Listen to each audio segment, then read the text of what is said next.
নমস্কার। আমাদের মাথার উপরে নীল আকাশ, আর এই নীল আকাশের উপর থেকে উড়ে যায় ছোট বড় অসংখ্য বিমান।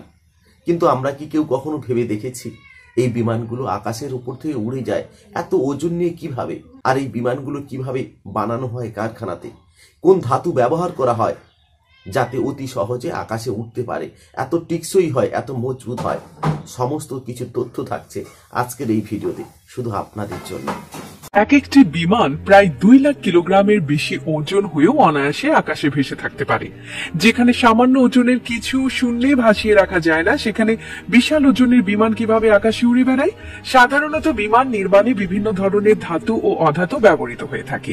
এক্ষেত্রে ওজনে হালকা কিন্তু শক্ত এমন উপাদানই বেছে নেওয়া হয়। প্রাথমিক পর্যায়ে বিমান তৈরি হতো কাঠ দিয়ে, পরবর্তীতে ওজনে হালকা শক্ত অ্যালয় বা সংকর ধাতুর খোঁজ মেলে, যা কাঠের চেয়ে বেশি শক্তিশালী এবং তখন থেকে কাঠের পরিবর্তে অ্যালয় ব্যবহার শুরু হয়।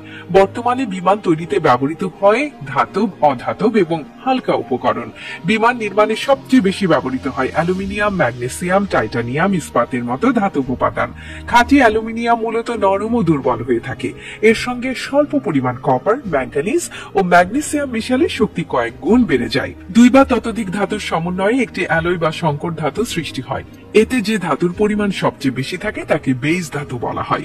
অন্য যে উপাদানগুলো বেস ধাতুর সঙ্গে মেশানো হয় তাদের সংকর উপাদান বলে। উপাদানগুলো মেশানোর ফলে বেস ধাতুর বৈশিষ্ট্যে পরিবর্তন আসতে পারে। আধুনিক বিমান তৈরিতে অ্যালুমিনিয়াম অ্যালয়ের ব্যবহার সবচেয়ে বেশি। বিমানে এই পদার্থ ব্যবহারের কারণ হচ্ছে এতে উচ্চ শক্তি আর ওজনের সবচেয়ে সুন্দর মেলবন্ধন রয়েছে।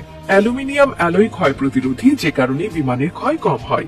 এটি তৈরি করাও তুলনামূলক সহজ। অ্যালুমিনিয়ামের সবচেয়ে দারুণ বৈশিষ্ট্য হলো এটি হালকা ওজনের। বিমান তৈরিতে যা খুব বড় ভূমিকা রাখে। তবে বিশ্বের সবচেয়ে হালকা কাঠামোগত ধাতু ম্যাগনেসিয়াম। রূপালী সাদা এই উপাদানটির ওজন সমপরিমাণ অ্যালুমিনিয়ামের চেয়ে 2/3 কম। হালকা হওয়ার কারণে হেলিকপ্টার তৈরিতে ম্যাগনেসিয়াম ব্যবহার করা হয়। ক্ষয় প্রতিরোধী ক্ষমতা কম হওয়ায় প্রচলিত বিমানে এটি কম ব্যবহার করা হয়।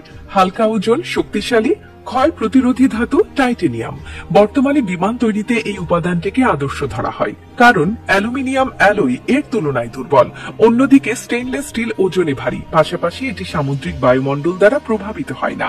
বিমান তৈরিতে স্টিল অ্যালয় বা ইস্পাতের সংকর ধাতু ব্যবহৃত হয়। এটি বেশ শক্তিশালী। স্টিল অ্যালয়তে স্বল্প পরিমাণ ইস্পাতে কার্বন, নিকেল, ক্রোমিয়াম, ভ্যানাডিয়াম ও মোলিবডেনাম থাকে। হাই টেনসিল স্টিল পতিত না হয়ে প্রতি বর্গ ইঞ্চিতে 50 থেকে 150 টন চাপ নিতে পারে। শক্তিশালী এই ইস্পাত দিয়ে টিউব, রড, তার তৈরি করা হয়। এছাড়া বিমান তৈরিতে স্টেইনলেস স্টিল ব্যবহার করা হয়, যা ক্ষয় প্রতিরোধী হয়ে থাকে। পানির কাছাকাছি স্থানের জন্য এটি বেশ মূল্যবান। তো আজকের ভিডিও এই পর্যন্ত। দেখা হচ্ছে নতুন কোনো ভিডিওয়ে, নতুন কোনো পর্বে। তত সময় সকলে ভালো থাকবেন, ভালো কিছু ভাববেন। সকলকে নমস্কার ও ধন্যবাদ।